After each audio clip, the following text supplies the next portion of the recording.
Good afternoon, ma'am. Good Good afternoon. afternoon, ma'am. Very good afternoon, everyone. Let's start with the class. Yes, ma'am. Okay. Hello, everyone. So we have been discussing about SCBA, Social Cost Benefit Analysis, right? We know what is SCBA. A social cost benefit analysis is carried out for any project when we want to see its impact on the society or from society point of view. Okay.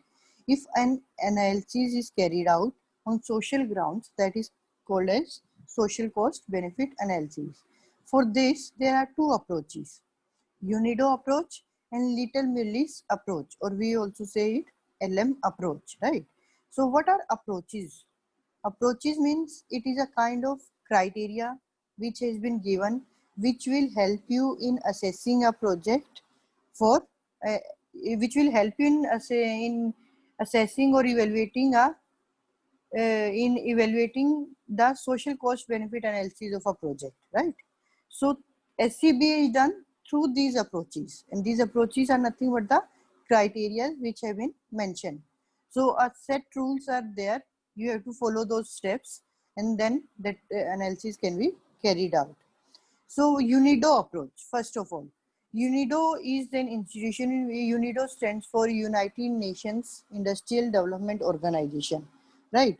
So when this organization gave a manual, it is a kind of comprehensive framework which was given by UNIDO. It published this manual in 1972, okay? And the title given was Guidelines for Project Evaluation. So this guideline for project evaluation was a manual which came from UNIDO, and it acted as a framework, comprehensive framework, which guided that how to conduct a SCB of a project, right? And generally UNIDO approach, it was given towards for the developing organization, for the developing countries. Then further some changes were made in it in 1978. The other manual titled as Guide to Particular Project Guide to Particular Project Appraisal. So it was given to simplify the cost benefit analysis of projects for project application, right? So these two manuals, one was given in 1972, another one was in 1978. So it was given by the famous economist Stephen Maglen and Amartya Sen. And it was nothing but it was a kind of their experience they had put into the manuals, and then it was framed. So it is said that these framework or this comprehensive framework, it acts as a best yardstick now, which guides you in conducting the SCBA in developing countries for any kind of project, right? And how it came? It came out as a result of series of symposias. Symposia means those जो international level पे countries की सिम्पोजियाज होते हैं ना, conferences होती हैं. So in 1960s, many symposias were conducted, and then in early 1970s, first guideline had come, and then it was further modified in 1978. Fine. So, and it is called UNIDO approach because it was given by the United Nations of Industrial Development Organizations. Fine. Then see, UNIDO approach always works on the aggregate consumption. Aggregate consumption means it talks from the society as a whole. It takes society as a whole. It never talks about the individuals. So when we are talking from the society point of view, society as a whole, then we are interested in aggregate consumption, not in the individual consumption. So what it says, that first rule in the UNIDO approach is that it measures the cost and benefit in terms of domestic rupees or domestic currency. If that project is conducted in India, it would be rupee. If it is conducted in USA, it would be dollar. If it is conducted in Japan, then yen. So depending upon the whatever country in which the project is carried out, that country's domestic currency is taken into for measuring the cost and benefits of the project. Okay, it has got nothing to. Sometimes we see that US dollar, it is considered as international currency. But while, and it is always more feasible also, if you are conducting, if you are carrying out some project in India, then it is always easy for that country to, you know, measure the things in the domestic currency only, right? So first rule is this. Second one, it measures cost and benefit in terms of consumption. Consumption means the aggregate consumption here, not the individual consumption. It sees that what are the costs, whatever the it is causing negative things to the aggregate consumption, or whether it is increasing the aggregate consumption. Then it sees the focus on efficiency, savings, and redistribution aspects in different stages. Whatever that project is, what would be its focus, what would be its impact on the efficiency, what would be its impact on the savings, and what would be its impact on the redistribution. And these points which we consider have been divided into different stages, and those stages, first step is this, second is this, we see the consumption, impact on the consumption, then we see the focus on the efficiency, impact on efficiency, saving, redistribution. So in points को जब divide कर देते हैं, those become your stages in UNIDO approach. There are 5 basic stages in UNIDO approach. In first stage, what do? We calculate the financial profitability of the project, which is measured at market prices. Financial profitability means your CBA, normal, commercial one, cost benefit analysis. We know that, right? After that, we obtain the net benefit of the project at shadow efficiency prices. After financial profitability, we try to calculate the shadow prices, and we try to determine shadow prices of the project. The shadow prices will be discussing out in detail in further slides, coming slides. Then the adjustment of the impact of the project on saving and investment. उस project का savings and investment पे how it is impacting, that adjustment is to be made. After that, adjustment for the impact of the project on income distribution पे उसका impact क्या होगा, that would be a fourth stage. And in the last stage, you will be checking out the impact of the particular project on the merit and demerit goods. Okay, merit and demerit goods, it is differentiated on the basis of their social value versus economic value. If a project, if a good is giving more social value than its economic value, then it is considered merit good. But if the social value of a good is less than the economic value, then it is considered demerit goods. Fine. So let's see stage 1, calculation of financial profitability of the project. See, what do? Financial profitability means your commercial cost benefit analysis. How do we do it? We can use any of the capital budgeting techniques. Generally NPV is used. Her project की NPV calculate करते हैं, and then if we get a good NPV or NPV more than 0, we select that project. Okay, so it forms as a basis कि हमारा उस project का NPV इतना आ रहा है, तो फाइनेंशियल प्रॉफिटेबिलिटी हमने कैलकुलेट कर ली है. We have selected this project, that means financially it is feasible project, right? So a good technical and financial analysis must be done before a meaningful economic social evaluation can be made so as to determine financial profitability. Those social aspects will be added on in further stages, not here, right? First, we know that this project is financially profitable, it is financially feasible. After that, we move on to the second stage. Second stage says that we have to obtain the net benefits of the project at the shadow prices. Now let's talk about shadow prices. What are shadow prices? These are also called as efficiency prices.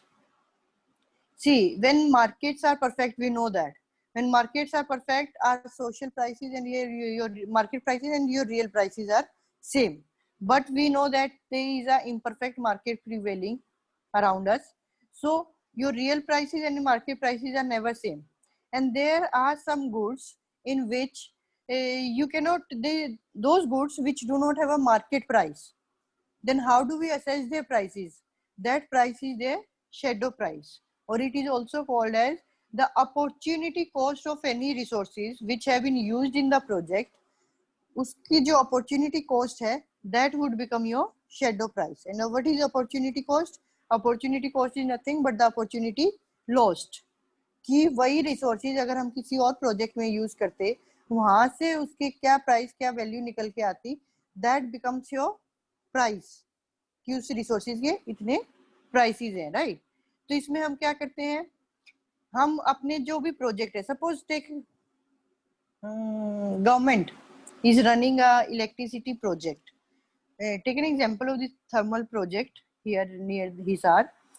Government might be generating the electricity at rupees 10 per unit, but to the rural belt, it is making it available at rupees 6 per unit, right? So what is government doing? Government is trying to help the society by giving a subsidy on, we have been provided that electricity on subsidized rate. So the real price when we are doing the financial profitability we are checking, then we'll be taking the price 6 rupees per unit, right? But that's not the actual price. That is done to increase the societal or the society benefit, social benefit, right? What is the real price of that electricity per unit is 10 rupees per unit. So when we have to do the calculation, we'll take the shadow price. Shadow price is the real price which is costing, which is the real cost to the government, right? So this is your shadow pricing, and it is very important, especially in case of social cost benefit analysis. Then what can be the sources of shadow prices? How do you get to know that shadow prices exist and where it should be taken into consideration? See, basically 3 sources of shadow prices have been given which impact the project. First one is increase or decrease in the total consumption in the economy. If the total consumption in an economy is increasing, it is good. It is adding up something to the society, right? And if it is decreasing, it is a kind of negative impact on the society. So next is decrease imports and increase imports. So what should be better for economy? When imports are increasing or imports are decreasing? See, when imports are decreasing, that is always giving betterment to the society. So if imports are decreasing, it is better for the society, and if it is increasing, it is negative for the economy. Then comes decrease or increase production in the economy. If the production is increasing, it is always better for you from SCBA point of view of the project, and if it is decreasing, then it is negative from SCBA point of the project, right? So SCBA is totally dependent upon shadow prices, and shadow prices are nothing but the opportunity cost or the opportunity prices, right? Then comes the concept of tradability. What is tradability? See, in tradability, we say any good which is tradable, the international price is a measure of its opportunity cost. How do we calculate the opportunity cost? It is always on the basis of the international price. If a good is tradable, tradable in the sense कि कोई भी good जो हम manufacture कर रहे हैं, if it can be exported to some other country, okay, or it can work as a substitute to import for domestic production, it is your tradable good which is easily tradable. So what would happen for those tradable goods? If those goods are tradable, then we consider international price as a opportunity cost. Take an example. Suppose I am starting textile or khadi industry, okay. So in that I am producing a khadi cloth 100 rupees per meter, but the demand, I can sell the same khadi cloth in the international market at rupees 500 per meter. But instead of selling it out on the international market, what I am doing, I am trying to fulfill the demands of my domestic consumers. I am concentrating on the domestic market. So what I am doing, I am losing rupees 400 per meter. So this opportunity cost which I'm losing, this is my shadow pricing.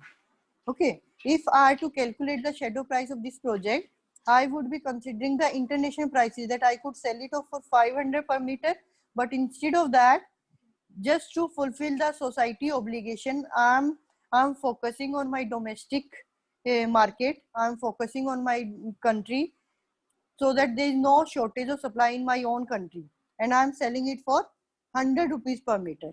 So that means that loss which I'm making, that is my opportunity cost.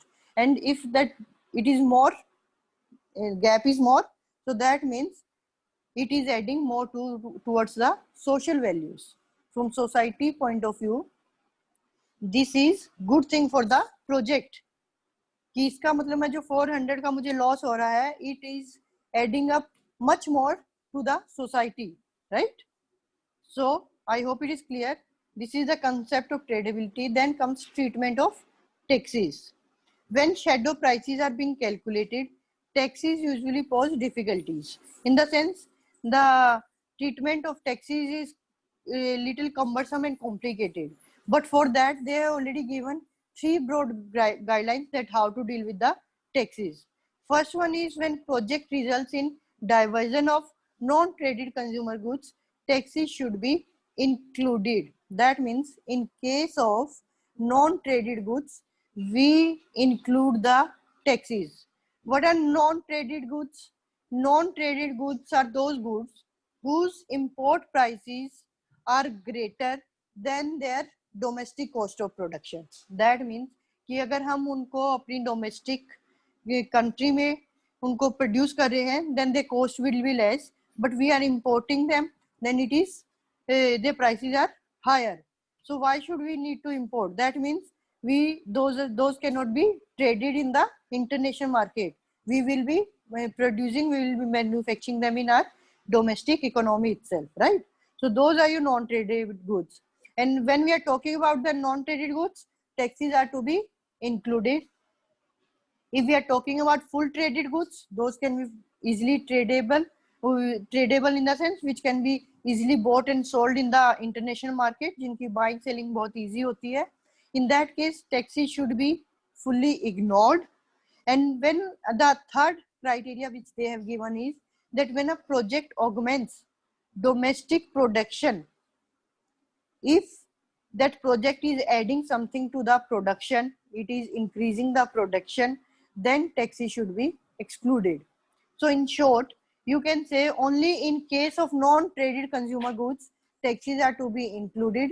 Otherwise, even if it is adding to the production, then also it is to be excluded. And even if it is a fully traded goods, then also it is to be ignored, right? So what we have seen so far, we have seen that how to calculate the financial, first thing to be done is financial profitability. After that, how to determine shadow prices, what can be the sources of shadow prices, then what are tradable goods, and what is the treatment of taxes, right? Then comes your third stage.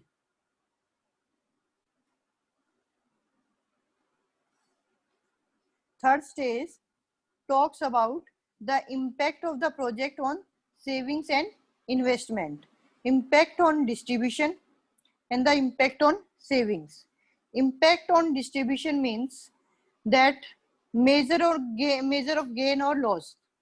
See, whatever project I've been assigned, so whatever the outcomes for the product and services it is selling, I'll see whether that consumer, the value received by the consumer is more than the price paid by the consumer. If the value received by the consumer is more, then it is a kind of gain. But if that consumer is paying more price and the value received is less, then it is a loss. So always in SCBA, we try to deliver that product in which the value given to the customer should be always more. Then only it would be taken as a social benefit, right? From a society point of view. Then it has impact on the saving. Given the income distribution project, what would be its effect on saving? and what is the value of such saving. In this, we talk about that, how much, whatever project, we generally see SCBA is mostly done for government projects. It's not that it is confined to only government sector, but mostly in cases it is done from government for government projects. So what government tries to check whether that project would help the people in the society in making some savings. Suppose अगर metro run की थी, it was a governmental project. So metro run की, so did it actually help the people in saving something?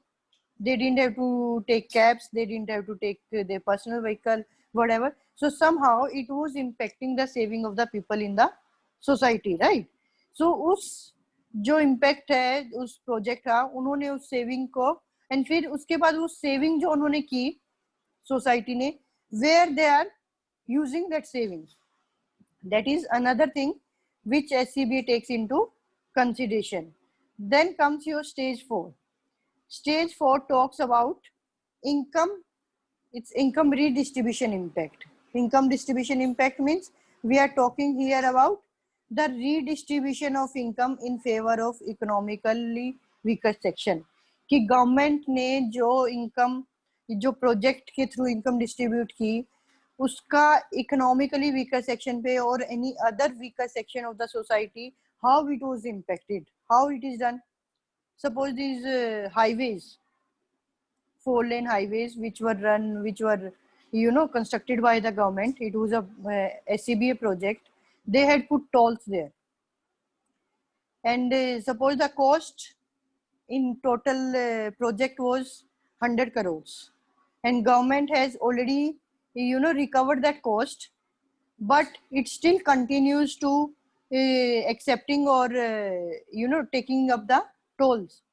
And for next 5 years they decide कि हमारी cost recover हो गई है, but still for next coming 5 years we will be collecting the toll. Why? They said whatever amount, whatever income we get now from the tolls, that income will be used for uplifting the economically weaker section of the society. Suppose in next 5 years they could collect 20 crores more, and their total cost was 100 crores, and they collected 120 crores. So that extra 20 crores they would try to put into that section of the society which can be uplifted, which would be for the betterment of the poorer section or the economically weaker section. Okay, so how your income distribution is impacting the redistribution. Remember in the last class we had taken example of 1000 rupees and then donating 1 rupee out of that 1000 to the for some social purpose or for child of education of child and all that purpose, right? So in the same way, in this we talk about how this distribution is impacted and how this redistribution is used for economically weaker section. Then last comes your stage 5. In this we try to make the adjustment for merit goods and demerit goods. Merit goods, as I told you, are those goods for which the social values exceeds the economic value. That means they always have more social value as compared to their economic value. But when we talk about demerit goods, it is always from the it has more economic value as compared to the social value. So demerit goods are generally taken into consideration from by the capitalists. Okay, those who are focusing on the financial profit, they work on demerit goods. But in SCBA, our focus should be on the merit goods, because these are merit goods which will be adding up onto the some benefits to the society. Just like that, it was a merit good when we talked about the electricity. How it was? Because it was actual cost was 10, but it was provided to the people at 6 rupees per unit. So the social value, because it was benefiting such a large scale, on a very large scale to the society, so the social value was much more than the economic value of electricity. So those are merit goods, right? So that's all about UNIDO approach. If you have any queries, you can ask. In the next class, we'll be covering the Little and Millis approach. Any questions or queries from today's class?